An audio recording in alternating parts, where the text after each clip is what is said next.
এই সংসারে এমন কিছু মানুষ আছেন যাদেরকে আপনার ভালো লাগে, তারা আপনার প্রিয়। আমরা চাই ওনারা আমাদের কাছে থাকুন, আমরা ওনাদের কাছে থাকি। এবার সেই ক্ষেত্রে আমরা তাদের ভালো ভালো উপহার দেওয়ার চেষ্টা করি, কারণ ওনারা হলেন আমাদের প্রিয়। আর তার বদলে আমরা আশা করে থাকি যে ওনারা আমাদের একটু সম্মান করবেন।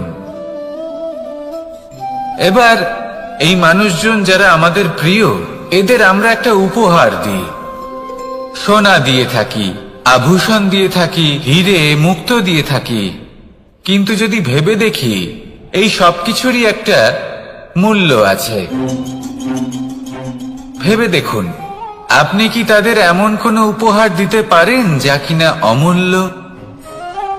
তা এরকম উপহার কি হতে পারে? ঠিক বলেছেন আপনি, প্রেম। এই প্রেমই হলো অমূল্য, কারণ মন থেকে এর উৎপত্তি হয়। না চেয়ে পাওয়া যায় আর না ছিনিয়ে নেওয়া যায় এই ভালোবাসা। ঠিক এইরকমই হয় এই সম্মান। যদি সম্মান করো তাহলে মন থেকে এবং ভালোবেসে করো, ভয় পেয়ে নয়। মনে রাখবেন, যে মাথা ভয়ের দ্বারা নত হয়, বিরোধিতাও প্রথমে সেই করে থাকে। যে মাথা ভালোবেসে নত হয়, তা আপনার জন্য বলিদানও দিতে পারে। এই সংসারের সব থেকে বড় উপহার, সব থেকে বড় বরদান এই প্রেম এবং সম্মান। তাকে সম্মান করুন আর আমার সাথে ভালোবেসে বলুন, রাধা রাধা। সমস্ত মানুষের জীবন কিছুটা সমান হয়। মানুষ জন্মগ্রহণ করে, তারপর চলতে শেখে, জীবনে এগিয়ে চলে, বার্ধক্য লাভ করে, তারপর সমাপ্ত হয়ে যায়। কিন্তু সেই ব্যক্তিরা কারা যারা প্রকৃত অর্থে মনুষ্য জীবন যাপন করেন? এনারা হলেন সেই ব্যক্তি যারা পড়ে গেলেও আবার উঠে দাঁড়ানোর চেষ্টা করেন, নিজের ভেঙে পড়া অস্তিত্বকে আগলে নিয়ে আবার একটা আকার দেওয়ার চেষ্টা করেন, ভগ্ন আশাকে আবার একটা নতুন দিশা দেন। অসফল হওয়ার পরেও থামেন না, আবার এগোতে থাকেন। অসফল হওয়ার পরে যদি আপনি থেমে যান, তাহলে সাফল্য আপনার সামনে অপেক্ষা করে, কিন্তু আপনি তা দেখতে পান না। তাই জীবনের সংঘর্ষে অংশগ্রহণ করতে শিখুন। জীবনের সংঘর্ষ থেকে পালাবেন না। আসুন আমার সাথে ভালোবেসে বলুন, রাধা রাধা। পরিস্থিতি কখনো এটা ভালো থাকে, আবার কখনো মন্দ হয়ে যায়। কখনো এই পরিস্থিতি আমাদের পক্ষে থাকে, আর কখনো এই পরিস্থিতি অনুযায়ী আমাদের চলতে হয়। কোনো বিকল্প থাকে না। কিন্তু যখনই এই পরিস্থিতি খারাপ হয়ে যায়, তখন কি করা উচিত সেই প্রশ্ন মনে জেগে ওঠে। পরিস্থিতি যখন প্রতিকূল হয়, তখন আমরা কিছু হারালে তা হারিয়ে ফেলি, ঠিক আছে, কিন্তু যা বাকি আছে সেটা আমরা আগলে রাখতে পারি। পরিস্থিতিকে সামলে রাখার চেষ্টা আমরা অবশ্যই করতে পারি, শুধু সেটুকুই আমাদের হাতে রয়েছে। কিন্তু এর থেকেও বড় সমস্যা আছে, অহংকার। কখন প্রবেশ করে আমরা জানতেও পারি না। এই অহংকার আপনাকে বুঝতেও দেবে না যে আপনি সত্যি কিছু হারিয়েছেন। আপনার কিছুই যাবে আসবে না। দেখতে গেলে আকাশের সূর্য নিজের প্রকাশ হারিয়ে ফেলে যখন অন্ধকার ঘনিয়ে আসে। তাহলে আমরা কে হই? ওনার সামনে তো কিছুই নই। এই অহংকার আমাদের দমন করতেই হবে। এটা বিশ্বাস করতে হবে যে এই সমগ্র সৃষ্টিতে আমরা শুধুমাত্র একটা কণা, তার থেকে বেশি আর কিছুই নয়। বিশ্বাস করতে হবে যে আমরা ততটাও বড় নই যে কখনোই কিছুই হারাবো না। এবার যেদিন এই জ্ঞান আপনি আত্মস্থ করে নিজের আচরণ পাল্টাবেন, মনে রাখবেন সেই দিনই অহংকারকে দমন করতে আপনি পথে অগ্রসর হয়ে পড়েছেন।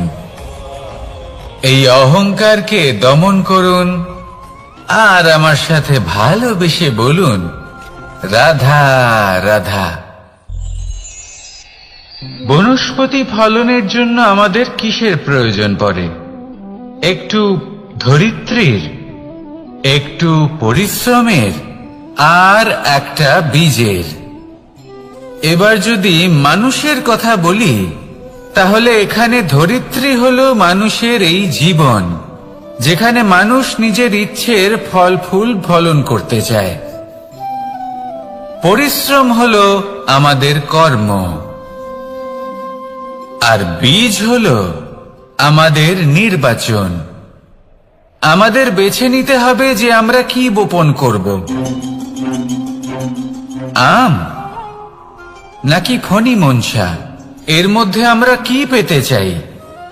রসালো ফলের ফলন চাই নাকি কাঁটার ফলন চাই, তা আমাদের উপর নির্ভরশীল। কিন্তু একটা কথা ঠিক, লক্ষ্য যেমনই হোক না কেন, জীবন যেমনই হোক না কেন, যদি আপনি লক্ষ্যের দিকে এগোতে থাকেন, তাহলে কর্মের সাথে খামখেয়ালি আচরণ করতে পারবেন না। যদি আপনি এমন করেন, তাহলে এটা আপনাকে একটা অনুচিত লক্ষ্যে পৌঁছে দেবে, সেটা কিন্তু নিশ্চিত। সবসময় এটা মনে রাখবেন, কর্মের সাথে খামখেয়ালি হবেন, অর্থাৎ কর্মফলও আপনার সাথে খামখেয়ালি হবে। তাহলে নিষ্ঠার সাথে কর্ম করতে থাকুন আর নিজের লক্ষ্যকে প্রাপ্ত করুন। আর আমার সাথে ভালোবেসে বলুন, রাধা রাধা। জীবনে এমন কিছু কাজ রয়েছে যা আমাদের কখনোই করা উচিত নয়, যেমন আশা করা। যদি আপনি আশা করেন আর আপনার আশা পূর্ণ না হয়, আপনি খুবই কষ্ট পাবেন। এবার আপনি যদি প্রতীক্ষা করেন, করতেই থাকেন, আর সেই ব্যক্তি যদি না আসে, তাহলেও খুব কষ্ট পাবেন। আর হলো তুলনা। আপনি যদি তুলনা করতে যান, তাহলে এটাই ভাববেন যে হয় আমি বা অন্য কোনো ব্যক্তি, এই দুজনের মধ্যে কোনো এক ব্যক্তি নিকৃষ্ট। আর এই ভাবনাটাই হলো অনুচিত। যদি আমরা কথা বলি সেই সব বিষয়ে যা আমাদের করা উচিত, যেমন পরীক্ষা। এই পরীক্ষা সবসময় আমাদের আরো সফল করে তোলে, আরো শ্রেষ্ঠ করে তোলে, আরো উৎকৃষ্ট করে তোলে। আসন্ন মহাসংগ্রামের জন্য আমাদের প্রস্তুত করে তোলে এই পরীক্ষা। তাই এই পরীক্ষার থেকে কখনোই পালাবেন না, এর সম্মুখীন হন। আর হলো কর্ম। কর্ম করা কখনোই বন্ধ করবেন না। তুলনা করার বদলে কর্ম করুন, প্রতীক্ষা করার বদলে কর্ম করুন, আর আশা করার বদলে কর্মই করুন। জীবন সফল হয়ে যাবে। দেখুন, সবার শেষে সত্যি বলতে এই কর্ম আর এই পরীক্ষা, এই দুই আমাদের জীবনকে সুখী করে তুলতে পারে। আসুন আর আমার সাথে ভালোবেসে বলুন, রাধা রাধা। এই জীবন কিভাবে বদলানো সম্ভব? কিছু মানুষ বলেন যে নিরন্তর কাজ করলে, পুরুষার্থ পালন করলে এই জীবন বদলে ফেলা সম্ভব। আজ আমি আপনাকে বোঝাবো যে এক মুহূর্ত, সময় আর সিদ্ধান্ত কতটা গুরুত্বপূর্ণ হয়। এক মুহূর্তই যথেষ্ট। একটা মুহূর্ত এত শক্তিশালী হতে পারে যে তা আপনার সমগ্র জীবন পাল্টে দিতে পারে। এমন এক সময় ছিল শ্রীরামের কাছে, যখন ওনাকে সিদ্ধান্ত নিতে হয় যে উনি নিজের পিতার আদেশ পালন করতে বনবাসে যাবেন নাকি যাবেন না। উনি সেই আদেশ পালন করেছিলেন। তারপর সময় অনুসারে উপযুক্ত সিদ্ধান্ত নিলেন। আর আজ সকলের মনে বসবাস করেন শ্রীরাম। আর অন্যদিকে আছে রাবণ। ওনার কাছে একটা সময় ছিল, একটা সুযোগ ছিল নিজের প্রারব্ধকে শুভ করে তোলার। উনি ভুল করলেন আর মৃত্যু লাভ করলেন। নির্বাচন সবসময় আপনার হাতে, শুধু আপনাকে সময়কে বুঝতে হবে, সেই মুহূর্তকে বুঝতে হবে আর উচিত সিদ্ধান্ত নিতে হবে, ব্যাস। বুঝতে শিখুন এই সময়ের দাবি কি, বুঝতে শিখুন এই সময়ের ইচ্ছে কি, আর উচিত সিদ্ধান্ত নিন। আর আমার সাথে ভালোবেসে বলুন, রাধা রাধা। মানুষের শরীর থেকে যা কিছু নির্গত হয় সবই পচনশীল, তা থেকে দুর্গন্ধ বেরোয়, একটা ঘৃণাবোধ জন্ম নেয়। আমাদের রক্ত হোক, অবশিষ্ট হোক, ঘাম হোক, নিঃশ্বাস হোক, আবার এমনকি যখন আমরা মনুষ্য শরীর ত্যাগ করি তারপরেও এই শরীরেও পচন ধরে, তার থেকে দুর্গন্ধ বেরোয়। কিন্তু বিষয়টা হলো এটা আমাদের হাতেই নেই।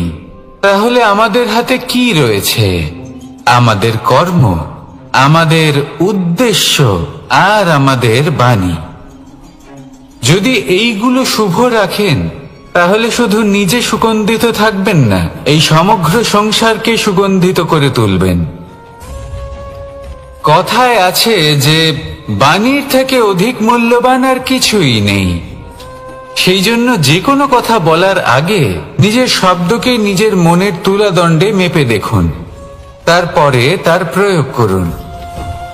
কখনো কখনো এমনও হতে পারে যে আপনার কথা কারোর জীবনে আশীর্বাদ হয়ে দাঁড়ালো, যার দ্বারা হয়তো সে শক্তি এবং প্রসন্নতা লাভ করলো। আবার এমনও হতে পারে যে আপনার কথা হয়তো কারোর মনে এমন আঘাত দিল, সে সেই আঘাত কোনোদিনও ভুলতে পারল না। আসুন আমার সাথে ভালোবেসে বলুন, রাধা রাধা। ইচ্ছে এবং চেষ্টা এই দুই মানুষের মধ্যে আছে, কিন্তু এই দুইয়ের মধ্যে সামঞ্জস্য থাকা খুব প্রয়োজন। আপনার যা ইচ্ছে সেটা পূর্ণ করার জন্য চেষ্টার প্রয়োজন তো অবশ্যই। আপনি যে স্বপ্ন দেখেন সেটা পূর্ণ করার জন্য নিদ্রা ত্যাগ করে চেষ্টা করা অত্যন্ত প্রয়োজনীয়, নয়তো এই স্বপ্ন কখনোই পূর্ণ হবে না। যদি আপনি কোনো প্রশ্নের উত্তর চান তাহলেও আপনাকে চেষ্টা করতেই হবে। জীবনে যদি সামনে এগোতে হয় তাহলে পাকে কষ্ট দিয়ে সামনে এগোতে হবে, চেষ্টা অবশ্যই করতে হবে। যদি আপনি চেষ্টা না করেন, পরিশ্রম না করেন, তাহলে এই সংসার আপনাকে পেছনে ফেলে সামনে এগিয়ে যাবে। নিজের ইচ্ছেগুলিকে মন থেকে বাস্তবে আনুন আর চেষ্টার দ্বারা তাকে সার্থক করুন। এই মন প্রসন্ন হয়ে বলবে, রাধা রাধা। জীবনে কখনো সাফল্য আসে, আবার কখনো অসফলতা, কখনো আশা পাওয়া যায়, কখনো নিরাশা, কখনো জয় লাভ করি, আবার কখনো পরাজয়। এর পেছনের কারণটা জানা অত্যন্ত প্রয়োজনীয়। যদি আমি পরাজয়ের কথা বলি, যখনই আমরা পরাজয় লাভ করি আমরা ভাবতে থাকি যে এমন কেন হলো? আমাদের শত্রু কি বেশি শক্তিশালী ছিল, নাকি আমাদের নীতিতে কোনো খামতি ছিল? এই সমস্ত কারণের পেছনে খুব বড় একটা কারণ থাকে, আর সেই কারণ আমাদের অন্তরে সুপ্ত থাকে। ধরে নিন একটা পথ, তাতে আপনি চলছেন, সেই পথ কাঁটায় পরিপূর্ণ, কিন্তু আপনি পাদুকা পরে রয়েছেন আর আপনি হেঁটে সামনে এগিয়ে যান। এবার এমন একটা পথ এলো যা পুষ্পে ঢাকা, আর আপনি পাদুকা পরে রয়েছেন, কিন্তু আপনার পাদুকাতে একটা পাথর আটকে গেল। তখন দু পা হাঁটাও খুব কঠিন হয়ে পড়ে। এই সংসারের যে কোনো শক্তি আপনাকে পরাস্ত করার পূর্বে আপনি জানেন কে আপনাকে পরাস্ত করতে পারে? আপনার অন্তরের দুর্বলতা, আপনার অন্তরের সেই সুপ্ত শত্রু। আর সেই জন্য ইতিবাচক মনোভাব গুরুত্বপূর্ণ হয়ে পড়ে। ভালো মানুষদের সাথে থাকুন, সৎসঙ্গে থাকুন, বন্ধুত্ব করুন, ভালোবাসুন। এই ভালোবাসা এত শক্তিশালী এক অস্ত্র যাকে ব্রহ্মাস্ত্র পরাস্ত করতে পারে না। এই সমস্যারূপী পাথর কিছুই নয়। আসুন আমার সাথে ভালোবেসে বলুন, রাধা রাধা। এই জীবন আসলে কি? আমরা কারা? আমাদের অস্তিত্ব আসলে কি? পঞ্চতত্ত্ব দ্বারা নির্মিত আমাদের এই শরীর। আর এর মধ্যে পরমাত্মার একটি অংশ আত্মারূপে বসবাস করে।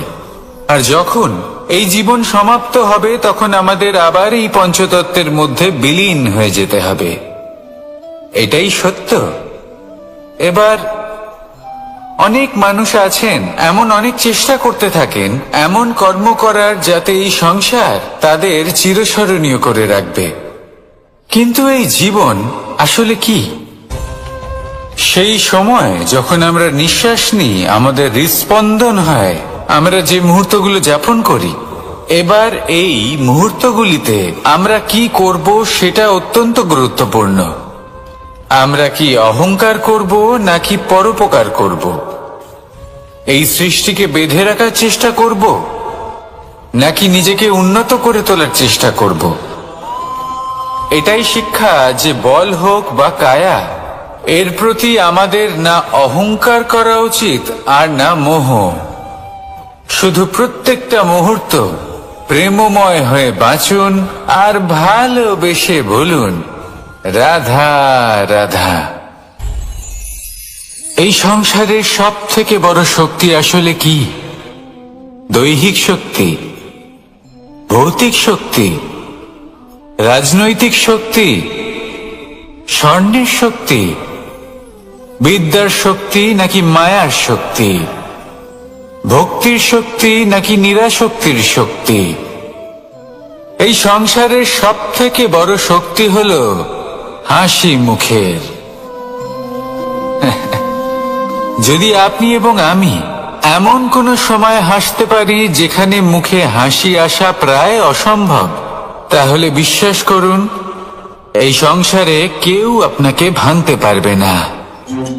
এটা কিছুটা সেই রেশমের কীটের মতো, যে চারিদিক থেকে নিজেকে ঢেকে রাখে একটা খোলসের মধ্যে থাকে কিন্তু জীবিত থাকে।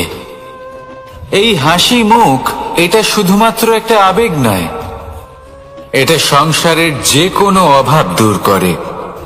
অভাব আশার, অভাব বিশ্বাসের। এই হাসি আপনার অন্তরে আশার আলো জাগ্রত করে আর এই সংসারের হতাশা দূর করে দেয়। তাই কঠিন থেকে কঠিনতর প্রতিদিন তার জন্য কর্ম করা, দৃঢ় নিষ্ঠার সাথে উত্থান পতনে সামনে এগোতে থাকা আর নিজের লক্ষ্য প্রাপ্ত করা, এটাই কি সাফল্য? যদি আপনার কোনো বস্তু লাভ করতে হয়, কোনো শক্তি লাভ করতে হয় বা কোনো স্থান লাভ করতে হয়, তাহলে তার জন্য এসব ঠিক আছে, কিন্তু বাস্তবে সাফল্য এটা নয়। আপনার কাছে থাকা কোনো বস্তু, শক্তি বা স্থান আপনি কিভাবে ব্যবহার করবেন তা আপনার উপর নির্ভরশীল। যদি তার সঠিক ব্যবহার আপনাকে করতে হয় তাহলে উচিত সময় এবং উচিত স্থানে আপনাকে থাকতেই হবে। একে নিয়তিও বলা হয়। এবার ধরুন এমন কোন গ্রন্থ আছে যা জ্ঞানের দ্বারা ভরপুর, এমন জ্ঞান যার দ্বারা জীবন বদলে দেওয়া সম্ভব। এবার এই গ্রন্থ যদি এমন কোন ব্যক্তির হাতে পৌঁছয় যিনি নিরক্ষর, তিনি কি এই গ্রন্থের সদ্ব্যবহার করতে পারবেন? কখনোই নয়। সেই জ্ঞান দিয়ে নিজের আচরণ পাল্টাতে পারবেন? কখনোই নয়। সেরকমই ধরুন কোন ব্যক্তি যার কাছে একটা অস্ত্র আছে যার দ্বারা উনি শত্রুকে শেষ করে দিতে পারেন, কিন্তু সেই ব্যক্তি হলেন একজন কাপুরুষ। তিনি কি শত্রুকে শেষ করতে পারবেন? তিনি কি জয়লাভ করতে পারবেন? কখনোই নয়। আপনার কাছে কি আছে তার থেকেও বেশি গুরুত্বপূর্ণ আপনি তা দিয়ে কি করবেন। উচিত ব্যক্তির সাথে উচিত সময় উচিত স্থানে থাকা বেশি গুরুত্বপূর্ণ। নিজের গুণের সাথে, নিজের শক্তির সাথে, নিজের জ্ঞানের সাথে উচিত সময় উচিত স্থানে অন্যের যন্ত্রণাকে দূর করা, অন্যের জীবনকে আরো সুন্দর করে তোলা, এটাই হলো সাফল্য।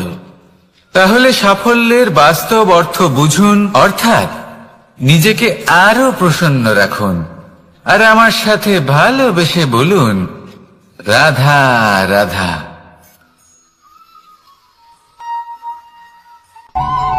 অনেক সময় মানুষ অতীতকে দেখেন আর তখন অহংবোধে পরিপূর্ণ হয়ে ওঠেন।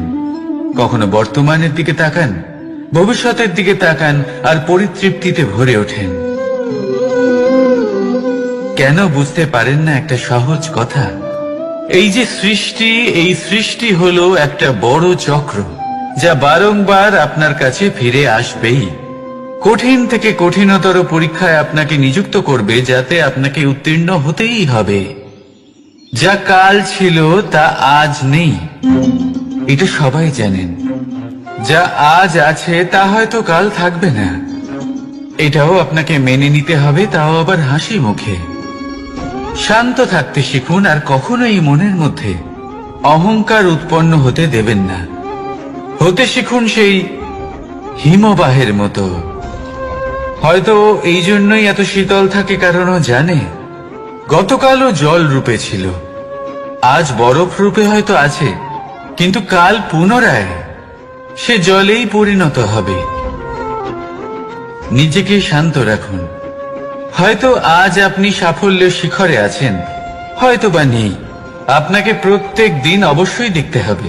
শুধু নিরন্তর প্রচেষ্টা করতে থাকুন, প্রত্যেক পরিস্থিতির জন্য তৈরি থাকুন, আর একে ভারসাম্যে রাখতে শিখুন। আপনার কাল হোক, আজ হোক বা আগামীকাল, আপনার ভালো দিন হোক বা খারাপ দিন, সব পবিত্র হয়ে যাবে। তাহলে আসুন আর আমার সাথে ভালোবেসে বলুন, রাধা রাধা। এই সংসারে এমন কোনো পর্বত নেই যা এতটাই উঁচু যে মানুষ তার শিখরে পৌঁছতে পারবে না, তাকে অতিক্রম করতে পারবে না। এই সংসারে এমন কোনো সাগর নেই যা কিনা এতটাই গভীর যেখানে মানুষ তার তলদেশে পৌঁছে ফিরে আসতে পারবে না। একটা ছোট্ট বরফের টুকরো পর্বতের শিখরে গলে গিয়ে বইতে থাকে, আর দেখতে দেখতেই তা মহানদী গঙ্গায় পরিবর্তিত হয়। এর কারণ কি? এর কারণ হলো প্রচেষ্টা, প্রারব্ধ নয়। এই প্রচেষ্টাই সুনিশ্চিত করে যে আপনার প্রারব্ধ কি হবে। এই সমস্ত কিছু হলো প্রচেষ্টা আর প্রারব্ধের খেলা। আপনার প্রচেষ্টা যেরকম হবে, আপনার প্রারব্ধ সেরকমই হবে। আর আপনার প্রচেষ্টা যদি উচ্চ মানের হয়, তাহলে প্রারব্ধকে আপনার সামনে নত হতেই হবে। কি বলেন? তাহলে আসুন আমার সাথে ভালোবেসে বলুন, রাধা রাধা।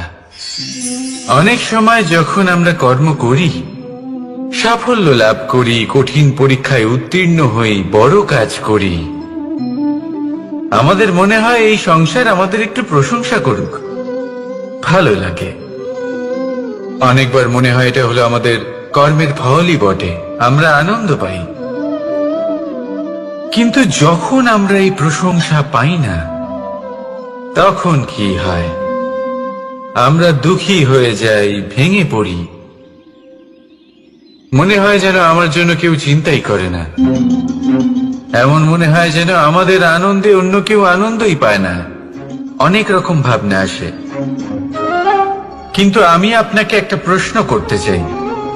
আপনি যে কাজই করেন না কেন, যে কর্মই করেন না কেন, তা কি শুধুমাত্র প্রশংসার জন্য করেন? যদি এরকম হয়ে থাকে, তাহলে সেই ভাবনা এক্ষুনি ত্যাগ করুন। কারণ এই প্রকৃতি আমাদের অন্য শিক্ষা দেয়।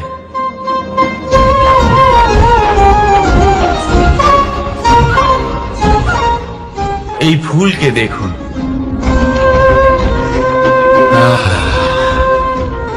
এই যে ফুলের সুবাস, যা আমার মনকে উচ্ছ্বসিত করে তোলে, মনে শক্তি সঞ্চার করে, এই সুগন্ধ। কিন্তু ভেবে দেখুন, ফুলের কিন্তু এই কাজ করার জন্য কোনো প্রশংসারই প্রয়োজন হয় না। এটাই হলো প্রকৃতির শিক্ষা। যিনি সৎ হন, সৎকর্ম করেন, তার কোনো প্রশংসার প্রয়োজন হয় না, কারণ ওনার কর্মই হলো ওনার সুবাস। মনে রাখবেন, আতর নকল ফুলে দেওয়া হয়, প্রকৃত ফুলের তার কোনো প্রয়োজন হয় না। সেইভাবেই আপনিও কর্ম করতে থাকুন শুভ চিন্তা নিয়ে। এই মনকে সব সময় শান্ত রাখুন, স্বচ্ছ রাখুন। যদি এরকম করেন, তাহলে আপনার কর্ম এমন সুবাস ছড়াবে যে আপনার জীবনে শুধু এবং শুধুমাত্র আনন্দই থাকবে। তাহলে এই আনন্দ সহকারে বলুন, রাধা রাধা। জীবন, এই জীবন আসলে কি?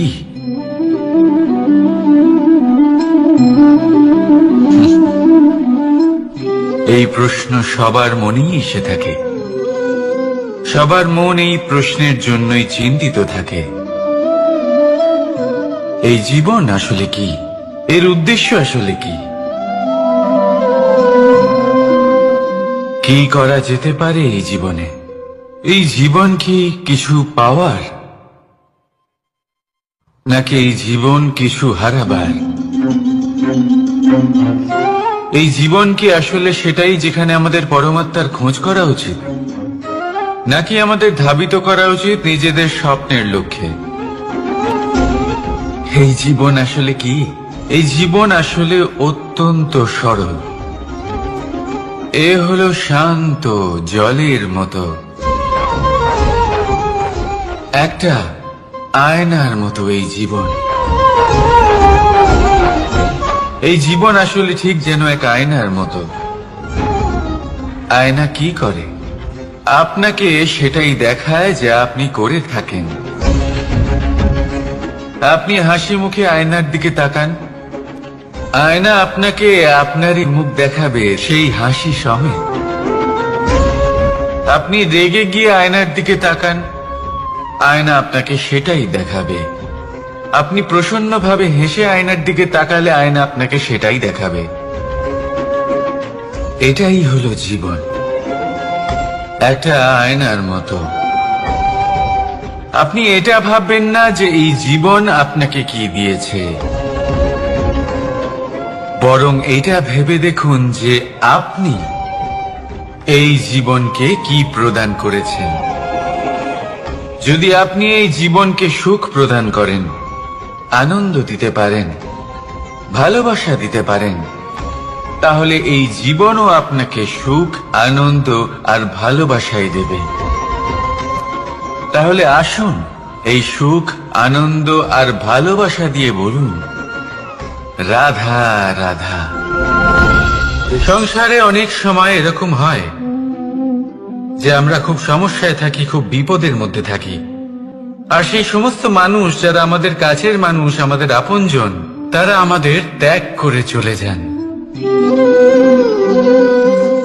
আমরা এই সময় দুঃখ পাই, নিরাশ হয়ে পড়ি এবং একা একাই সেই সমস্যাকেও কাটিয়ে উঠি। এবার পরিস্থিতি যেমন খুশি হোক না কেন, সেই সব মানুষ যারা এমন সময় আপনাকে ত্যাগ করেছেন, তাদের প্রতি ক্রুদ্ধ হওয়া, অভিমান করা, এটা অনুচিত। আমি বলবো তাদের প্রতি কৃতজ্ঞ থাকুন।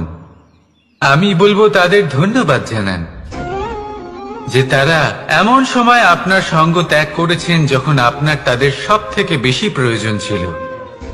কারণ দেখুন, হয় তাদের বিশ্বাস ছিল যে আপনি নিজেই এই বিপদ থেকে বেরিয়ে আসতে পারবেন, বা তাদের ত্যাগ করার জন্য আপনি নিজের উৎসাহ বাড়িয়ে তুললেন, আপনি নিজের শক্তি বাড়ালেন এবং নিজে সেই সমস্যা থেকে বেরিয়ে আসলেন। নিজের খারাপ সময়কে আপনি নিজেই ভালো সময় করে তুললেন। শেষ পর্যন্ত আপনি আরো শক্তিশালী হয়ে উঠলেন, আরো শ্রেষ্ঠ হয়ে উঠলেন। আর এটাই তো আপনার বিজয়, যার কারণ হলো তাদের আপনাকে ত্যাগ করা। তাহলে তাদের ধন্যবাদ জানান আর আমার সাথে ভালোবেসে বলুন, রাধা রাধা।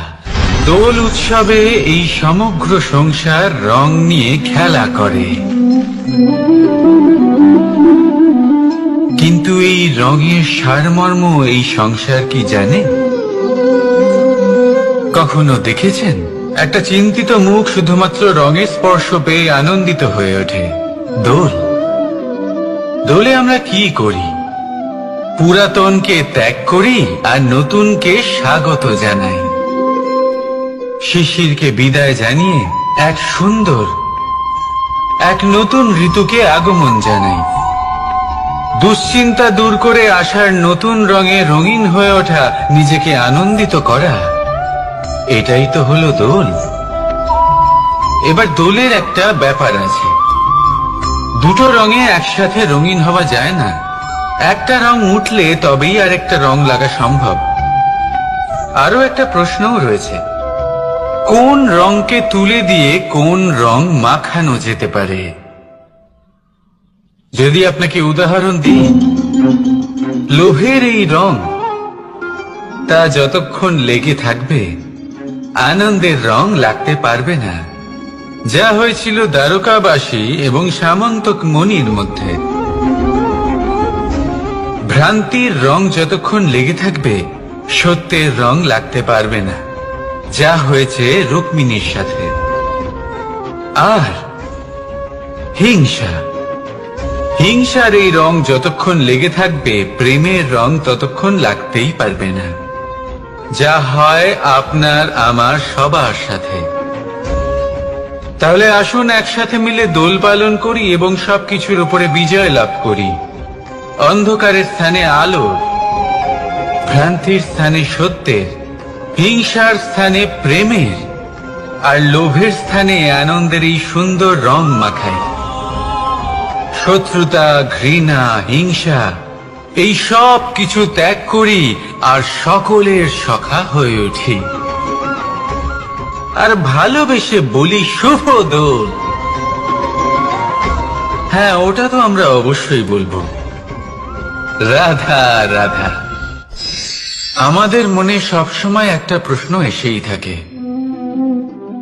এই জীবন যা কিনা ঈশ্বর আমাদের দিয়েছেন, একটা জীবন, ঈশ্বর এক আত্মা দিয়েছেন পৃথিবীতে বাঁচার জন্য। যতদূর আমরা জানি আমাদের কাছে একটাই জীবন রয়েছে। আমরা ভাবি এই জীবন গুছিয়ে কিভাবে রাখা যায়। প্রত্যেক মানুষ ভাবেন যে আমি কি করি যাতে এই জীবনকে গুছিয়ে রাখা যায়, কিরকম কর্ম করব, কিরকম পুণ্য করব, কি ধরনের শাস্ত্র পড়ব যাতে আমি সেই জ্ঞান অর্জন করি যাতে জীবনটা সুন্দর করে তুলতে পারি। আমাদের সমগ্র জীবন কেটে যায় এই প্রশ্নের উত্তর খুঁজতে, সেই শাস্ত্র অধ্যয়ন করতে। এমন অনেক মানুষ তাও বুঝতে পারেন না। আসুন আজ আমি আপনাকে একটা সহজ কথা বলি, যার দ্বারা আপনি নিজের জীবন সুন্দর করবেন। জীবন, জিহ্বা, এদের দুজনেরই হলো একটাই রাশি। জিহ্বা অর্থাৎ আপনার কথা, এই কথাকে সংযত রাখুন, একে সুন্দর করে তুলুন, মধুর কথা বলুন, যতটা সম্ভব একে নিয়ন্ত্রণে রাখুন। আপনার জীবন সুন্দর হয়ে উঠবে, কারণ এই শব্দ হয় অত্যন্ত শক্তিশালী। এটা হলো এমন এক বন্ধন যা আপনার সামনের মানুষকে আপনার ব্যক্তিত্বের সাথে জুড়ে দিতে পারে। তাই এই শব্দ সংযত রাখুন, একে সুন্দর করে তুলুন। আপনার জীবন আপনা থেকেই সুন্দর হয়ে উঠবে। আর আসুন এই মধুর সুন্দর অনুভূতি দিয়ে বলুন, রাধা রাধা। এই জীবন আসলে কি? এ হলো জন্ম থেকে মৃত্যু পর্যন্ত এই সময়।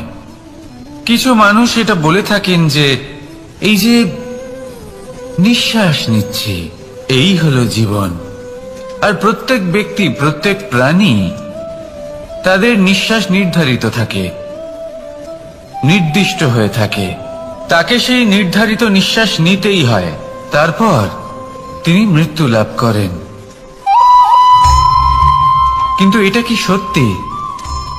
সত্যি কি মনুষ্য জীবন এই নিঃশ্বাসের উপর নির্ধারিত থাকে?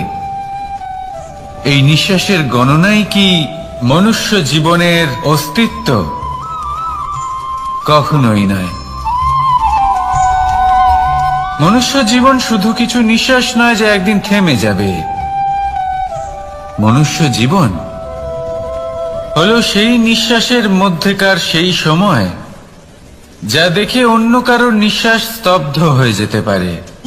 সেই মুহূর্ত যেখানে মানুষ আপনার মধ্যে সেই প্রেম দেখতে পারে, আপনার সাহস দেখতে পারে, আপনার শক্তি দেখতে পারে, আপনার চেষ্টা দেখতে পারে, আপনার পরিশ্রম দেখতে পারে, অন্যায় আর দুর্নীতির বিরুদ্ধে আপনার যুদ্ধ দেখতে পারে।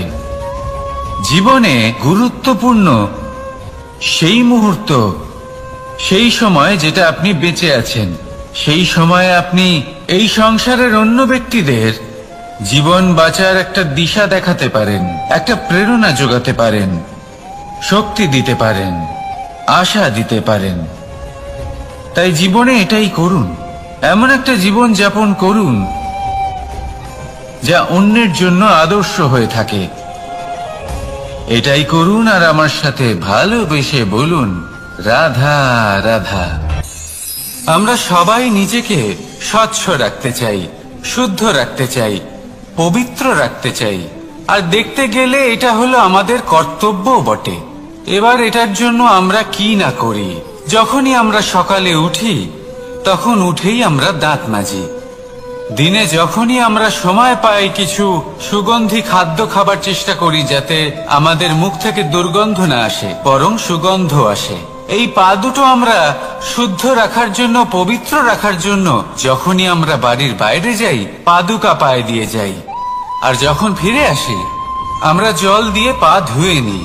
মনে রাখবেন, সেই ব্যক্তির মুখ হলো সব থেকে বেশি পবিত্র যে মুখ দিয়ে ঈশ্বরের নাম নেওয়া হয়, যার বাণী হলো অত্যন্ত শুভ, যা মানুষের পথ প্রদর্শন করে, যা মানুষকে শান্তি দেয়। যদি এই হৃদয়কে আপনি পবিত্র করতে চান, তাহলে মানবতাকে বুঝতে হবে, মানুষের দুঃখগুলিকে বুঝতে হবে, তবেই এই হৃদয় পবিত্র হবে। এই পা দুটো যদি আপনি পবিত্র করতে চান, তাহলে কোনো তীর্থস্থানে যান। ওখানে হয়তো আপনি জানেনও না যে কতজন সৎপুরুষ, কতজন মহাপুরুষ এসেছেন। তাদের চরণের ধুলো সেখানে পড়েছে, যা আপনার চরণ শুদ্ধ করে তুলতে পারে। যদি এই হাতগুলি আপনি পবিত্র করতে চান, তাহলে এই হাত দিয়ে শুভ কর্ম করুন, দান করতে শিখুন। আর যদি এই আত্মা আপনি পবিত্র করতে চান, একটাই বিকল্প আছে, প্রেম, শুদ্ধ নিঃস্বার্থ প্রেম। এই প্রেম বিতরণ করতে থাকুন, আপনি শুদ্ধ থাকবেন, পবিত্র থাকবেন। আসুন আমার সাথে ভালোবেসে বলুন, রাধা রাধা। কখনো এটা ভেবে দেখেছেন, কোনো বিশেষ স্থানে বা বিশেষ পরিস্থিতিতে সব থেকে বেশি গুরুত্বপূর্ণ কি হতে পারে? যদি শরীরের কথা বলি, তাহলে সব থেকে বেশি গুরুত্বপূর্ণ হলো মস্তিষ্ক আর মন। যদি ব্যবসার কথা বলি, তাহলে সব থেকে গুরুত্বপূর্ণ হলো ধন। রাজ্যের বিষয়ে কথা বললে সব থেকে গুরুত্বপূর্ণ হলো রাজা। আর সমাজের কথা যদি বলি, তাহলে সব থেকে গুরুত্বপূর্ণ হলো আমাদের গুরু। এবার এই সব গুরুত্বপূর্ণ এই কারণ এদের হাতেই সব থাকে। দেখুন, হয় এরা আমাদের উত্থানের পথে নিয়ে যেতে পারে, অথবা আমাদের পতনের দিকে নিয়ে যেতে পারে। এবার যদি কোনো অসামান্য রাজা হন, যিনি কিনা সত্যবাদী, যিনি একজন ভালো রাজা, তাহলে তিনি সেই দেশকে, সেই রাজ্যকে বিকাশের পথে নিয়ে যাবেন, আর নয়তো অন্ধকারের পথে নিয়ে যাবেন। যদি এবার গুরুর কথা বলা হয়, তাহলে জেনে রাখুন, গুরু যদি শ্রেষ্ঠ হন, তাহলে সংস্কৃতির সর্বশ্রেষ্ঠ স্তরে উনি এই সমাজকে নিয়ে যাবেন।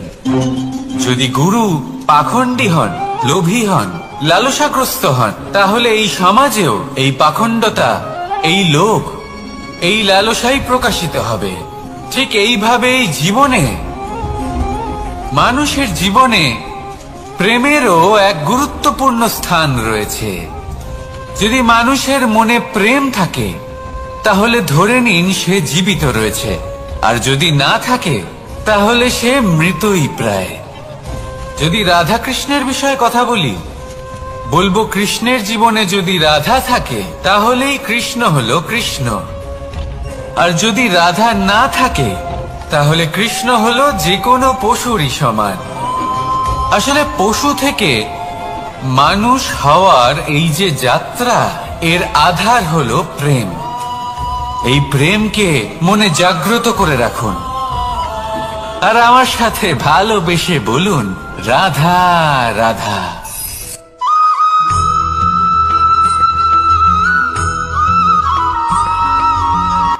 সংসারে আমাদের জীবনে যখন কোনো সুখ বা দুঃখ আসে, তার জন্য আমরা কাউকে না কাউকে অবশ্যই দায়ী করে থাকি, তাই না? এই ব্যক্তি আমাদের সাথে এরকম কাজ করেছেন, তাই আমার সাথে এমন হলো। ওই ব্যক্তি যদি এমনটা না করতেন, তাহলে আজ আমি ওই স্থানে পৌঁছতে পারতাম। সবই আপনার দৃষ্টিভঙ্গির ওপর নির্ভরশীল, আর যদি আপনার দৃষ্টিভঙ্গি এমন হয়, তাহলে তা অনুচিত। সত্যি কথা বলতে, এই সংসারে ভিন্ন ভিন্ন ধরনের মানুষ আছে। এটা আপনার উপর নির্ভর করছে কিভাবে তাদের স্বাগত জানাবেন। একবার ভাবুন, আমি আমার দুটো হাত সামনে নিয়ে এলাম, দুটো মুঠো খুলে দিলাম। দুই প্রকারের মানুষ আসবেন, কিছু না কিছু দিয়ে যাবেন। এই মুঠো যদি আমি বন্ধ করে দিই, তাহলে না কেউ আমাকে কিছু দিতে পারবে, না আমার কিছু যাবে আসবে। নিশ্চয়ই বুঝতে পারছেন এই দুই ধরনের ব্যক্তি কারা এবং তারা কি দিয়ে যান।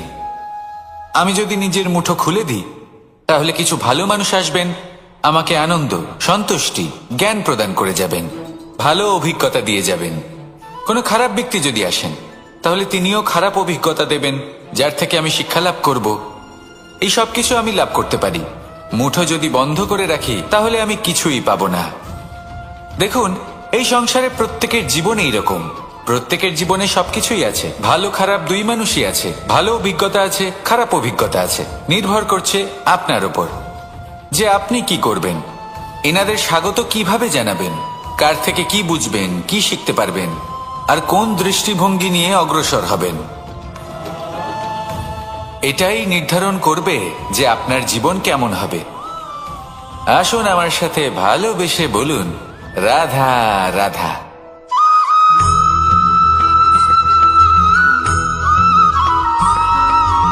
কথায় আছে, প্রত্যেক পুত্র তার পিতার প্রতিচ্ছবি হয়, আর সমস্ত প্রতিচ্ছবি চায় যেন সে তার অস্তিত্ব প্রাপ্ত করতে পারে। পুত্র চায় সে যেন তার পিতার মতো হয়, বা কখনো কখনো তার থেকেও শ্রেষ্ঠ হয়।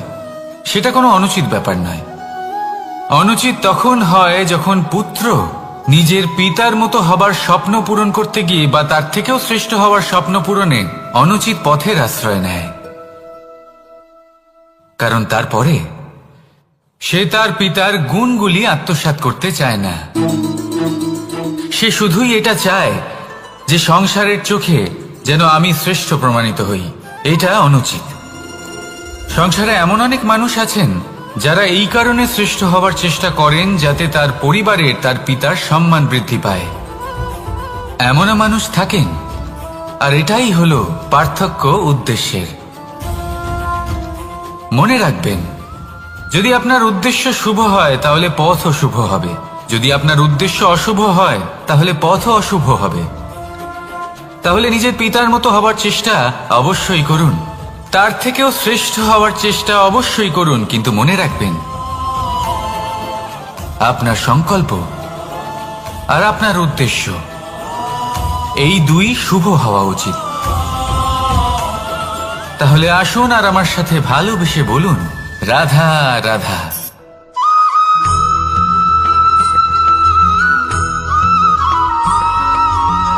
এই দড়িটা দেখুন,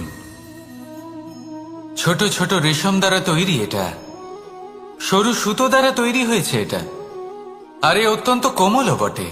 আর আপনি চাইলে এটা সোজাও করে দিতে পারেন, আর চাইলে এটা বেঁকিয়েও দিতে পারেন, আর যদি চান তাহলে এটা গোল গোল করে বেঁধে কোথাও রেখেও দিতে পারেন।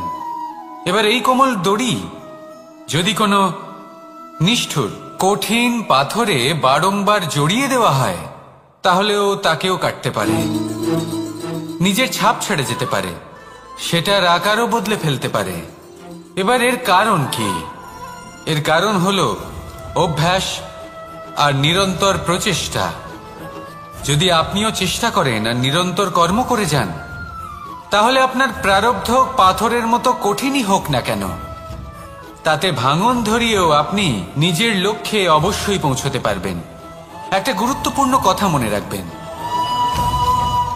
সুকর্মের অভ্যাস আর নিরন্তর প্রয়াস এই হলো সাফল্যের মন্ত্র। তাহলে জীবনে এই মন্ত্র আনুন আর আমার সাথে ভালোবেসে বলুন, রাধা রাধা।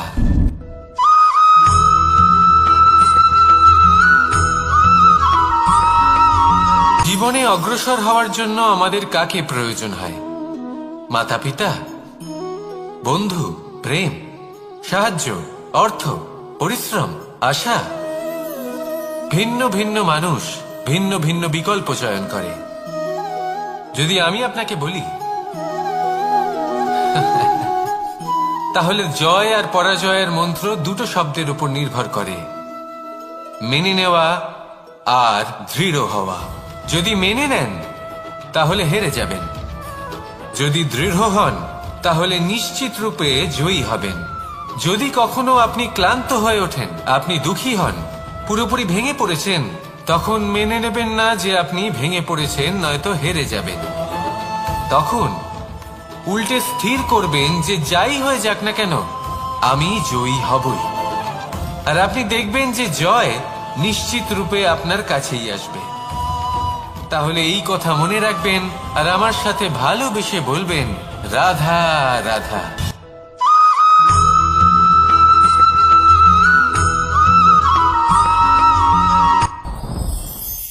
সাথী, সাথী এই শব্দটির ব্যাখ্যা কে কিভাবে করে?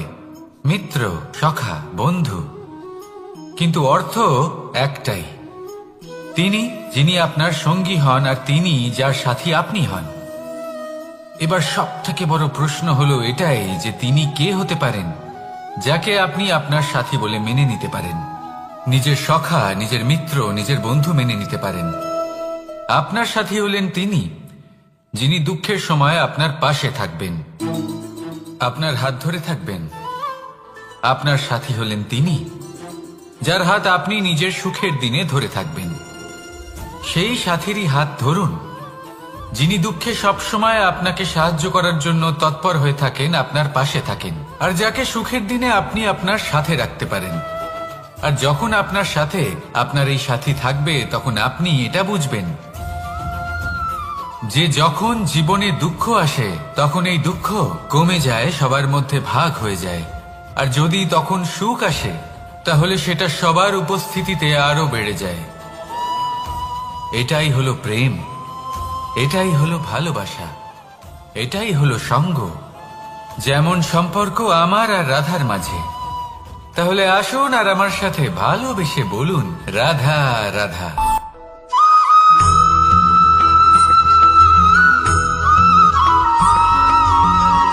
জীবন কিসের উপর নির্ভরশীল? ধনের উপর, বৈভবের অনুভব যদি আপনি করতে চান তাহলে তা পাবেন শুধু একতার দ্বারা, সংগঠনের দ্বারা। যদি আপনাকে উদাহরণ দিই, নিজের এই হাতটাকে দেখুন, 5টা আঙুল রয়েছে। কোনো একটা বস্তুকে নিজের একটা আঙুল দ্বারা তুলে ধরার চেষ্টা করে দেখুন, বড়ই কষ্ট হবে। তখন আপনি বুঝতে পারবেন যখন এই 5টি আঙুল একত্রিত হয় তখন কোনো কাজ কতটা সহজ হতে পারে। এটাই হলো শক্তি, একতার। সব থেকে ভালো উদাহরণ যদি আপনাকে দিই তাহলে বাঁশি। এই বাঁশি থেকে অত্যন্ত মধুর সুর নির্গত হয় যা সবার মন প্রসন্ন করে দেয়। এই কথা সত্যি। কিন্তু এই বাঁশি আমি একটা বা দুটো আঙুল দিয়ে বাজাতে পারবো না, আমাকে প্রত্যেকটা আঙুল ব্যবহার করতেই হবে। তবেই এর থেকে মধুর সুর নির্গত হবে যা সকলকে প্রসন্ন করবে, ঠিক কিনা? ঠিক এইভাবেই যদি আপনি চান যে আপনার জীবনরূপী বাঁশি থেকেও মধুর সুর নির্গত হোক বা সবার মনকে প্রসন্ন করে তুলুক, তাহলে আপনাকেও জীবনে একতা নিয়ে আসতেই হবে।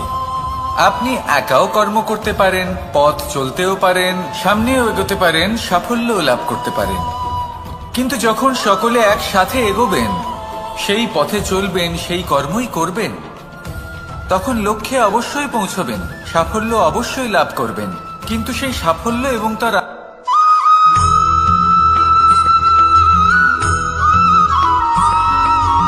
ফিরে আসছিলেন এবং তাদের ফেরার পথে হঠাৎ করে কোথাও থেকে একটি বাছুর চলে এলো।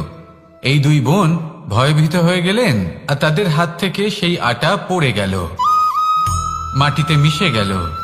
এবার এই পুরো ঘটনাক্রমে যদি কারোর বিন্দুমাত্র লাভ হয়ে থাকে, বিন্দুমাত্র আনন্দ পেয়ে থাকে, তাহলে সে কে?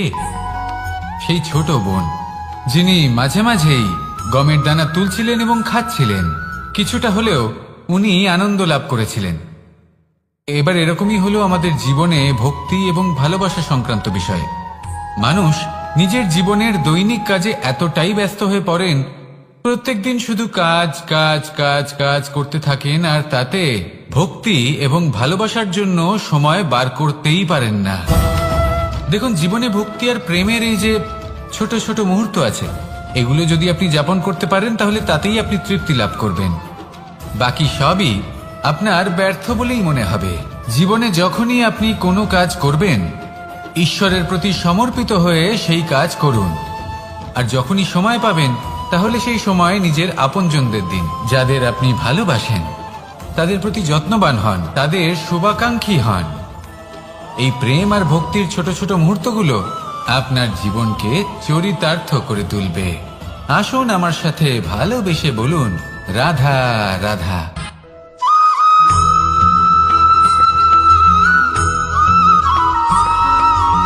মানুষের একটি সমস্যা আছে যে মানুষ সাফল্যকে মাপতে থাকেন, লক্ষ্যপ্রাপ্তিকে মাপতে থাকেন এবং তার তুলনা করতে থাকেন যে ও এত কিছু পেল আর আমি পেলাম না, ওর কাছে এত কিছু আছে কিন্তু আমার কাছে নেই। এই তুলনা করার জন্য ওনারা দুঃখী হয়ে পড়েন, নিরাশ হয়ে পড়েন। তাই আমি একটা প্রশ্ন করছি যে এটা কি উচিত? এই সংসারে আপনি কি নিয়ে তুলনা করবেন, যেখানে সূর্যদেব চন্দ্রমা দুজনেই আছেন, দুজনেই হলেন বিশেষ, দুজনেই নিজ নিজ সময়ে উদিত হন। এদের মধ্যে একজন না থাকলে তাহলে আমাদের জীবন কঠিন হয়ে পড়বে। ঠিক সেইভাবেই আপনি যদি একটা বড় রেখা অঙ্কন করেন, তাহলে অন্য রেখাটি ছোট হয়ে পড়ে না, সে তেমনই থাকে যেমনটা সে ছিল। আপনার অস্তিত্ব কখনো ছোট বা বড় হতে পারে না। শুধু তুলনা করার জন্য আপনার এটা মনে হতে পারে। যদি আপনি যুদ্ধ করতে চান, আপনার তলোয়ারের প্রয়োজন পড়বে। যদি বস্ত্র তৈরি করতে চান, এত বড় তলোয়ার দিয়ে কিছুই হবে না, তখন প্রয়োজন পড়বে একটা ছোট্ট সূচের। তাই তুলনা করবেন না, না নিজেকে ছোট মনে করবেন, না অন্য কাউকে। সবার সাথে সহযোগিতা করুন, আর যদি তুলনা করতেই হয় নিজের সাথে করুন, যে কাল আমি কেমন ব্যক্তি ছিলাম, আজ কি তার থেকে শ্রেষ্ঠ হয়ে উঠতে পেরেছি। ভেবে দেখুন ভবিষ্যতে গিয়ে আপনি কতটা শ্রেষ্ঠ ব্যক্তি হতে পারেন। আসুন আমার সাথে ভালোবেসে বলুন, রাধা রাধা।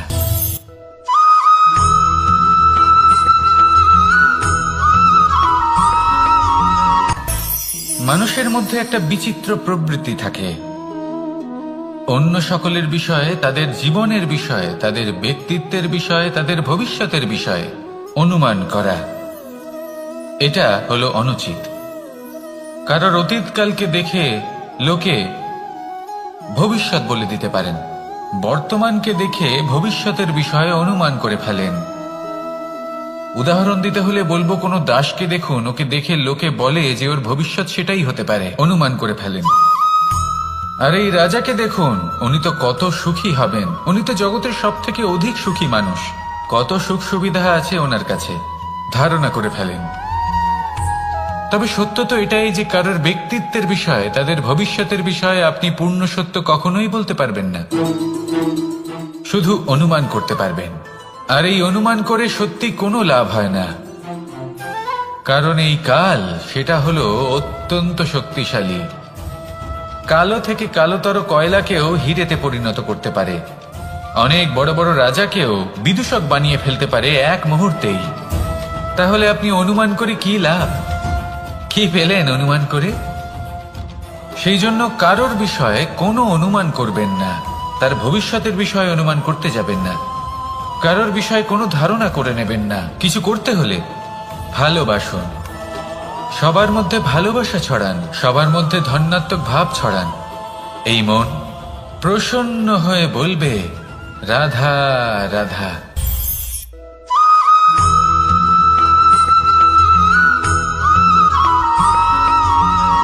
মানুষ ভাবেন যে ধন অর্জন করা হলো অত্যন্ত গুরুত্বপূর্ণ। তিনি আজীবন ধন অর্জন করতে থাকেন, ধন অর্জন করার চেষ্টা করতে থাকেন। সে যাই হয়ে যাক না কেন, পরিশ্রম করতে থাকেন।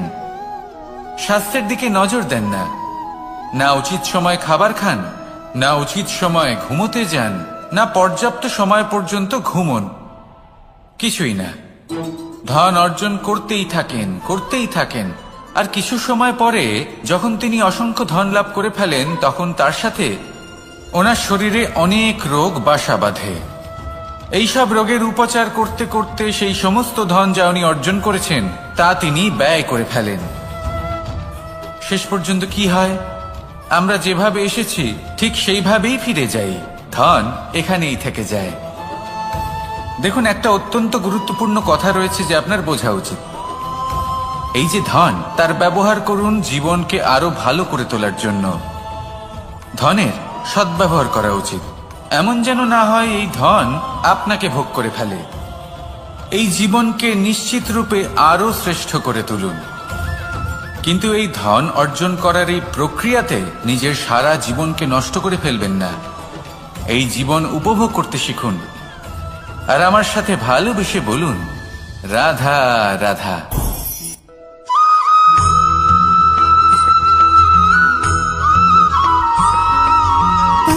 সুখ, দুঃখ এবং শক্তি, এই তিন হলো এই সংসারের ত্রিদেবের মতো। আমাদের জীবনে যা কিছু ঘটছে এই তিনটির ভিত্তির উপরেই হচ্ছে। আসলে এই সংসারের একটা নিয়ম আছে, যখনই আপনি কিছু লাভ করেন এই সংসার আপনার পরীক্ষা নেয়। এটা জানার জন্য আপনার পরীক্ষা নেয় যে আপনি যা কিছুই লাভ করেছেন আপনি কি আদৌ সেটার যোগ্য কিনা। ঠিক সেইভাবেই এই সুখ, দুঃখ এবং শক্তি আপনার পরীক্ষা নিয়ে থাকে। যখন সুখ আসে তখন সে আপনার পরীক্ষা নেয় যে আপনার মধ্যে অহংবোধ জাগ্রত হয়নি তো। যদি অহংবোধ চলে আসে তাহলে সুখ সেখানেই সঙ্গ ত্যাগ করে। দুঃখ আপনার ধৈর্যের পরীক্ষা নিতে থাকে, আর যদি আপনার মধ্যে ধৈর্য না থাকে তাহলে এটা আপনাকে আরো বেশি দুঃখের গভীর অন্ধকারে ঠেলে দেবে। সেখানে শক্তি পরীক্ষা নেয় আপনার বিনম্রতার। যদি আপনি বিনম্র না হন তাহলে হয় এই শক্তি আপনার সঙ্গ ত্যাগ করবে, নয় এই শক্তি বিনম্রতার অভাবে আপনার পতনের কারণ হতে পারে। এই সংসারে যে কোনো ব্যক্তি যিনি এই পরীক্ষায় উত্তীর্ণ হয়ে থাকেন এই জীবনে তিনি সাফল্য লাভ করেন। আসুন আমার সাথে ভালোবেসে বলুন, রাধা রাধা।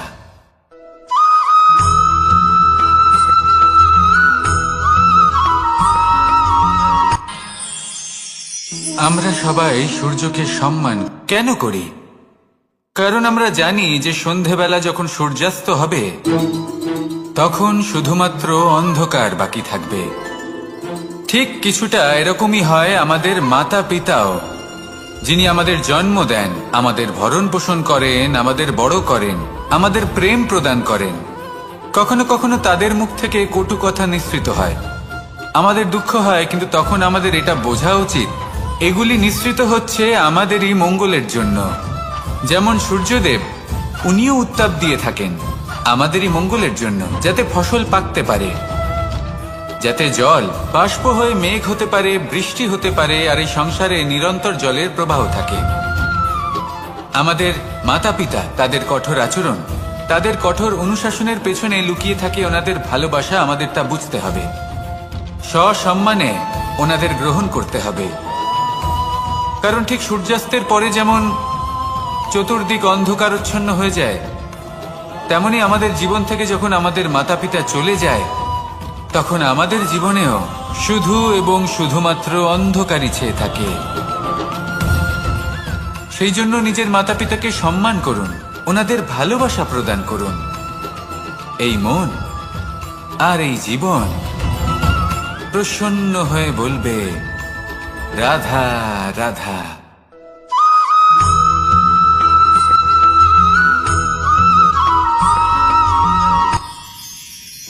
মানুষ তার জীবনে দুই ধরনের পরিস্থিতিকে খুব ভয় পায়।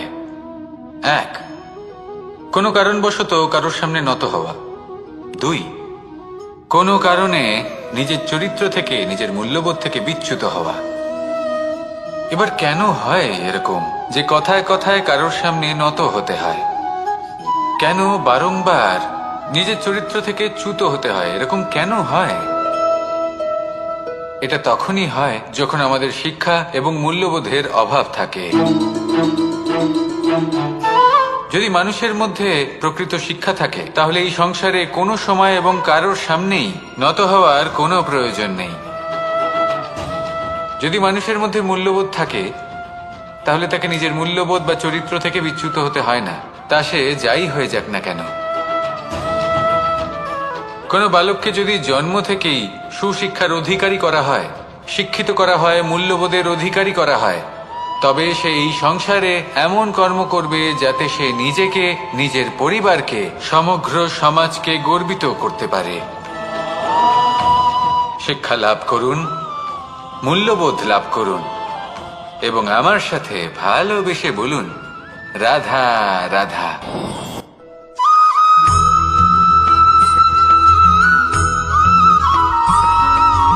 কথায় আছে, প্রত্যেক পুত্র তার পিতার প্রতিচ্ছবি হয়, আর সমস্ত প্রতিচ্ছবি চায় যেন সে তার অস্তিত্ব প্রাপ্ত করতে পারে।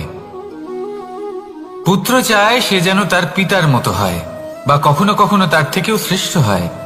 সেটা কোনো অনুচিত ব্যাপার নয়। অনুচিত তখন হয় যখন পুত্র নিজের পিতার মতো হবার স্বপ্ন পূরণ করতে গিয়ে বা তার থেকেও শ্রেষ্ঠ হওয়ার স্বপ্ন পূরণে অনুচিত পথের আশ্রয় নেয়। কারণ তারপরে সে তার পিতার গুণগুলি আত্মসাৎ করতে চায় না। সে শুধুই এটা চায় যে সংসারের চোখে যেন আমি শ্রেষ্ঠ প্রমাণিত হই। এটা অনুচিত। সংসারে এমন অনেক মানুষ আছেন যারা এই কারণে শ্রেষ্ঠ হওয়ার চেষ্টা করেন যাতে তার পরিবারের, তার পিতার সম্মান বৃদ্ধি পায়। এমনও মানুষ থাকেন, আর এটাই হলো পার্থক্য উদ্দেশ্যের। মনে রাখবেন, যদি আপনার উদ্দেশ্য শুভ হয় তাহলে পথও শুভ হবে, যদি আপনার উদ্দেশ্য অশুভ হয় তাহলে পথও অশুভ হবে। তাহলে নিজের পিতার মতো হবার চেষ্টা অবশ্যই করুন, তার থেকেও শ্রেষ্ঠ হওয়ার চেষ্টা অবশ্যই করুন, কিন্তু মনে রাখবেন আপনার সংকল্প আর আপনার উদ্দেশ্য এই দুই শুভ হওয়া উচিত। তাহলে আসুন আর আমার সাথে ভালোবেসে বলুন, রাধা রাধা।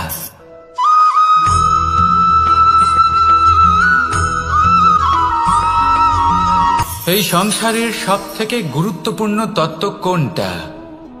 প্রথম হলো সময়। জন্ম থেকে মৃত্যু পর্যন্ত এই যে সময়, এটাই তো হলো জীবন। দ্বিতীয় হলো জীবন, যাতে আমরা সময়ের সদ্ব্যবহার করি, শ্রেষ্ঠ থেকে শ্রেষ্ঠতর কাজ করার চেষ্টা করি, বহু বছরের এই পরম্পরা, এই সংস্কৃতিকে এগিয়ে নিয়ে যাওয়ার চেষ্টা করি, এই সংসারে আমরা অংশগ্রহণ করতে চেষ্টা করি। তৃতীয় হলো ধন, সেই ধন যা প্রত্যেক ব্যক্তি অর্জন করতে চেষ্টা করেন। এবার এই তিনটি তত্ত্বের মধ্যে একটা সামঞ্জস্য আছে, সমান ব্যাপার আছে, সে ধনই হোক বা সময় হোক বা হোক জীবন।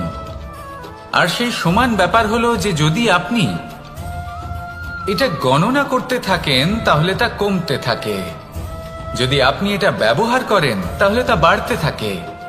একে সংগঠিত করে রাখতে চেষ্টা করলে এ হাত থেকে ফসকে যায়, কিন্তু যদি আপনি একে সামলে রাখতে শিখে যান তাহলে এমন কাজ করবেন যাতে সংসারের সাথে সাথে পরবর্তী প্রজন্ম লাভবান হবে। যদি কিছু শিখতে চান তাহলে সামলাতে শিখুন, গণনা করা বা সংগঠিত করা নয়। আসুন আর আমার সাথে ভালোবেসে বলুন, রাধা রাধা।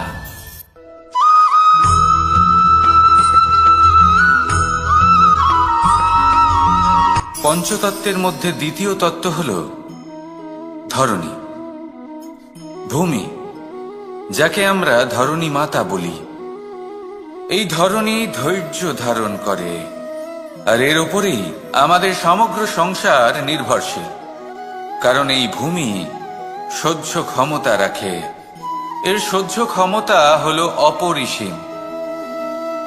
সন্তান যতই আঘাত প্রদান করুক না কেন, প্রেম পূর্বক সহ্য করে আর তার বদলে অমূল্য রত্ন প্রদান করে। সন্তান যদি হাল চালায় তাহলে তার বদলে তাকে অন্ন প্রদান করে। এটাই হলো ধরনী। এবার এর থেকে আমরা কি শিক্ষা পেতে পারি? এটাই যে কারোর জন্য কিছু করা বা কাউকে কিছু দেওয়া মনে কোনো কামনা ছাড়াই।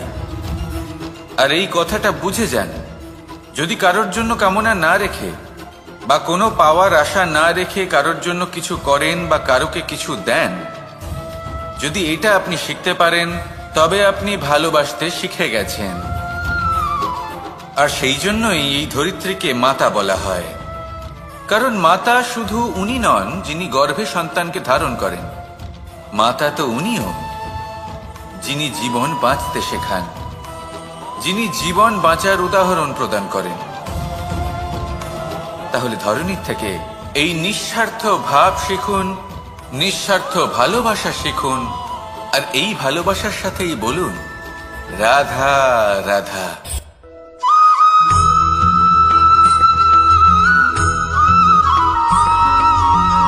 এই সংসারে কোনো বস্তু হোক বা ব্যক্তি হোক, তার একার গুরুত্ব কিন্তু খুব বেশি নয়। একটা উদাহরণ হিসেবে বৃষ্টির ফোঁটাকে ভেবে দেখুন। যদি একটি বৃষ্টির ফোঁটা হয় তাহলে তার খুব বেশি গুরুত্ব থাকে না, কিন্তু যখন সহস্র বৃষ্টির ফোঁটা মেঘের মধ্যে দিয়ে ঝরে পড়ে তখন সেটা বর্ষার রূপ ধারণ করে।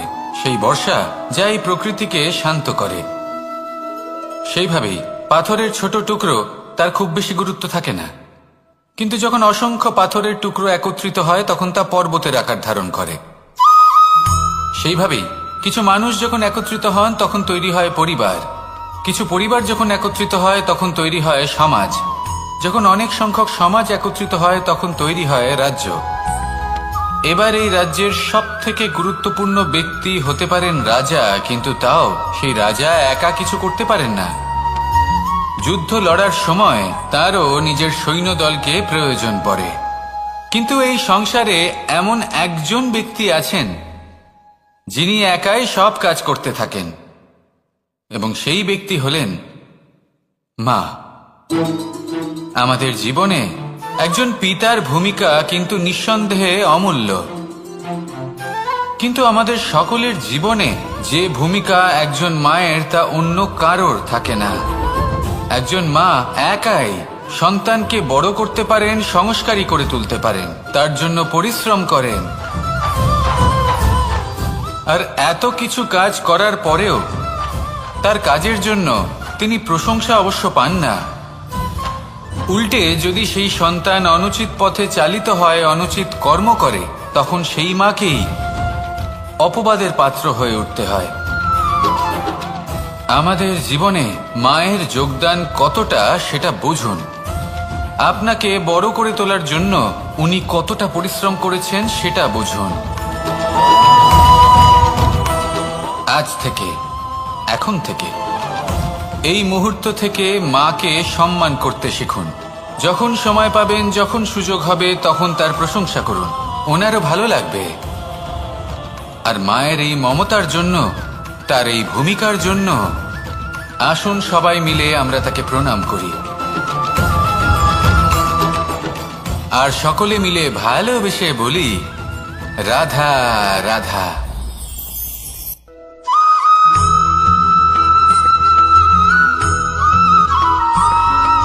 মানুষের একটি সমস্যা আছে যে মানুষ সাফল্যকে মাপতে থাকেন, লক্ষ্যপ্রাপ্তিকে মাপতে থাকেন এবং তার তুলনা করতে থাকেন যে ও এত কিছু পেল আর আমি পেলাম না,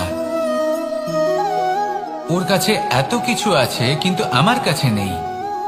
এই তুলনা করার জন্য ওনারা দুঃখী হয়ে পড়েন, নিরাশ হয়ে পড়েন। তাই আমি একটা প্রশ্ন করছি যে এটা কি উচিত? এই সংসারে আপনি কি নিয়ে তুলনা করবেন, যেখানে সূর্যদেব চন্দ্রমা দুজনেই আছেন, দুজনেই হলেন বিশেষ, দুজনেই নিজ নিজ সময়ে উদিত হন। এদের মধ্যে একজন না থাকলে তাহলে আমাদের জীবন কঠিন হয়ে পড়বে। ঠিক সেইভাবেই আপনি যদি একটা বড় রেখা অঙ্কন করেন, তাহলে অন্য রেখাটি ছোট হয়ে পড়ে না, সে তেমনই থাকে যেমনটা সে ছিল। আপনার অস্তিত্ব কখনো ছোট বা বড় হতে পারে না। শুধু তুলনা করার জন্য আপনার এটা মনে হতে পারে। যদি আপনি যুদ্ধ করতে চান, আপনার তলোয়ারের প্রয়োজন পড়বে। যদি বস্ত্র তৈরি করতে চান, এত বড় তলোয়ার দিয়ে কিছুই হবে না, তখন প্রয়োজন পড়বে একটা ছোট্ট সূচের। তাই তুলনা করবেন না, না নিজেকে ছোট মনে করবেন, না অন্য কাউকে। সবার সাথে সহযোগিতা করুন, আর যদি তুলনা করতেই হয়, নিজের সাথে করুন। যে কাল আমি কেমন ব্যক্তি ছিলাম, আজ কি তার থেকে শ্রেষ্ঠ হয়ে উঠতে পেরেছি? ভেবে দেখুন ভবিষ্যতে গিয়ে আপনি কতটা শ্রেষ্ঠ ব্যক্তি হতে পারেন। আসুন আমার সাথে ভালোবেসে বলুন, রাধা রাধা।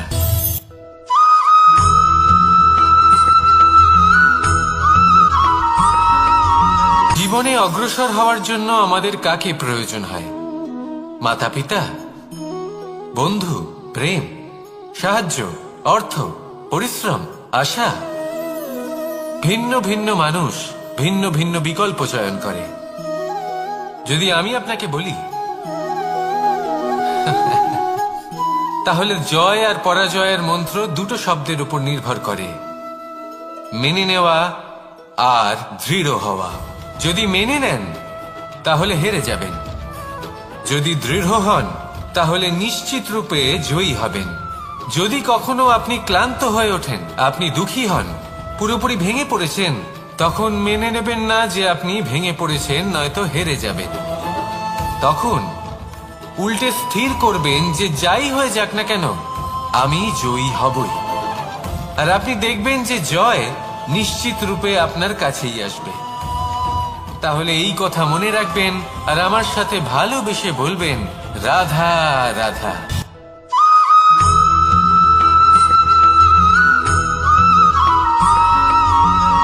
মানুষ ভাবেন যে ধন অর্জন করা হলো অত্যন্ত গুরুত্বপূর্ণ। তিনি আজীবন ধন অর্জন করতে থাকেন, ধন অর্জন করার চেষ্টা করতে থাকেন। সে যাই হয়ে যাক না কেন, পরিশ্রম করতে থাকেন। স্বাস্থ্যের দিকে নজর দেন না, না উচিত সময় খাবার খান, না উচিত সময় ঘুমোতে যান, না পর্যাপ্ত সময় পর্যন্ত ঘুমন, কিছুই না। ধন অর্জন করতেই থাকেন, করতেই থাকেন। আর কিছু সময় পরে যখন তিনি অসংখ্য ধন লাভ করে ফেলেন, তখন তার সাথে ওনার শরীরে অনেক রোগ বাসা বাঁধে। এইসব রোগের উপচার করতে করতে সেই সমস্ত ধন যা উনি অর্জন করেছেন, তা তিনি ব্যয় করে ফেলেন। শেষ পর্যন্ত কি হয়? আমরা যেভাবে এসেছি ঠিক সেইভাবেই ফিরে যাই, ধন এখানেই থেকে যায়। দেখুন, একটা অত্যন্ত গুরুত্বপূর্ণ কথা রয়েছে যে আপনার বোঝা উচিত। এই যে ধন, তার ব্যবহার করুন জীবনকে আরো ভালো করে তোলার জন্য। ধনের সদ্ব্যবহার করা উচিত, এমন যেন না হয় এই ধন আপনাকে ভোগ করে ফেলে। এই জীবনকে নিশ্চিত রূপে আরো শ্রেষ্ঠ করে তুলুন। কিন্তু এই ধন অর্জন করার এই প্রক্রিয়াতে নিজের সারা জীবনকে নষ্ট করে ফেলবেন না। এই জীবন উপভোগ করতে শিখুন আর আমার সাথে ভালোবেসে বলুন, রাধা রাধা।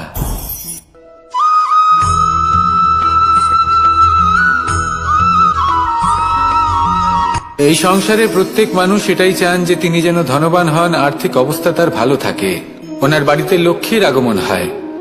কিন্তু সেটা হবে কি করে, সেটাই হলো প্রশ্ন। কেউ বলেন যে যদি পরিশ্রম করো তাহলে ধন অর্জন সম্ভব, কেউ বলেন যে যদি বিদ্যা লাভ হয় তবেই ধন অর্জন সম্ভব, কেউ বলেন যে যদি বলশালী হও তবেই সম্পন্ন থাকবে। ভালো কথা, যদি তাই হয়ে থাকে, তবে দিনমজুর সারা দিন পরিশ্রম করেন, তিনি কেন ধনী হন না? অনেকজন বিদ্বান মানুষ আছেন এই সংসারে, তারা কেন ধনবান হন না?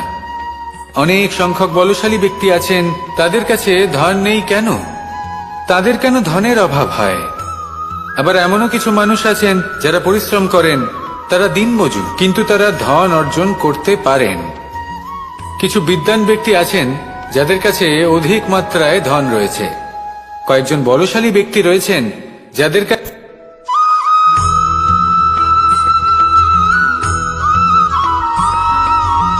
পঞ্চতত্ত্বের মধ্যে দ্বিতীয় তত্ত্ব হল ধরণী, ভূমি, যাকে আমরা ধরণী মাতা বলি। এই ধরনী ধৈর্য ধারণ করে, আর এর ওপরেই আমাদের সমগ্র সংসার নির্ভরশীল। কারণ এই ভূমি সহ্য ক্ষমতা রাখে, এর সহ্য ক্ষমতা হলো অপরিসীম। সন্তান যতই আঘাত প্রদান করুক না কেন, প্রেম পূর্বক সহ্য করে, আর তার বদলে অমূল্য রত্ন প্রদান করে। সন্তান যদি হাল চালায়, তাহলে তার বদলে তাকে অন্ন প্রদান করে। এটাই হলো ধরনী। এবার এর থেকে আমরা কি শিক্ষা পেতে পারি? এটাই যে কারোর জন্য কিছু করা বা কাউকে কিছু দেওয়া মনে কোনো কামনা ছাড়াই। আর এই কথাটা বুঝে যান, যদি কারোর জন্য কামনা না রেখে বা কোনো পাওয়ার আশা না রেখে কারোর জন্য কিছু করেন বা কারোকে কিছু দেন, যদি এটা আপনি শিখতে পারেন, তবে আপনি ভালোবাসতে শিখে গেছেন। আর সেই জন্যই এই ধরিত্রীকে মাতা বলা হয়। কারণ মাতা শুধু উনি নন যিনি গর্ভে সন্তানকে ধারণ করেন, মাতা তো উনিও যিনি জীবন বাঁচতে শেখান, যিনি জীবন বাঁচার উদাহরণ প্রদান করেন। তাহলে ধরনীর থেকে এই নিঃস্বার্থ ভাব শিখুন, নিঃস্বার্থ ভালোবাসা শিখুন, আর এই ভালোবাসার সাথেই বলুন রাধা রাধা।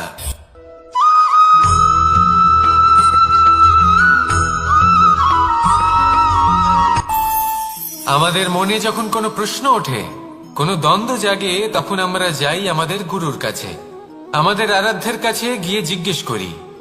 এইভাবেই একদিন আমি পৌঁছলাম আমার আরাধ্যের কাছে, আমার মহাদেবের কাছে, আর ওনাকে প্রশ্ন করলাম যে মহাদেব, জীবনে আনন্দ পাওয়ার, উৎসব পালনের, প্রেম ভাগ করে নেবার, জীবনকে উপভোগ করে নেওয়ার সর্বশ্রেষ্ঠ সময় কোনটা? মহাদেব হাসলেন আর উনি বললেন, জীবনে উৎসব পালনের সব থেকে শ্রেষ্ঠ দিন হল মৃত্যুর ঠিক আগের দিনটা। প্রেম ভাগ করে নেওয়ার সব থেকে শ্রেষ্ঠ মুহূর্ত হল মৃত্যুর ঠিক আগের মুহূর্ত। জীবনকে উপভোগ করে নেওয়ার সর্বশ্রেষ্ঠ প্রহর হল মৃত্যুর এক প্রহর পূর্বে। তখন আমি চমকে গেলাম। আমি বললাম, কিন্তু মহাদেব, মৃত্যু তো অনিশ্চিত, আমরা জানিও না কবে আমাদের মৃত্যু হবে। মহাদেব আবার হাসলেন। উনি বললেন যে যদি আমরা এভাবে জীবন কাটাই যে আমরা জীবনের প্রত্যেক দিন, প্রত্যেক মুহূর্ত, প্রত্যেক প্রহর শেষ বলে মনে করি, তাহলে আমাদের সমস্ত জীবন আনন্দের সাথেই অতিবাহিত হবে। কি বলেন?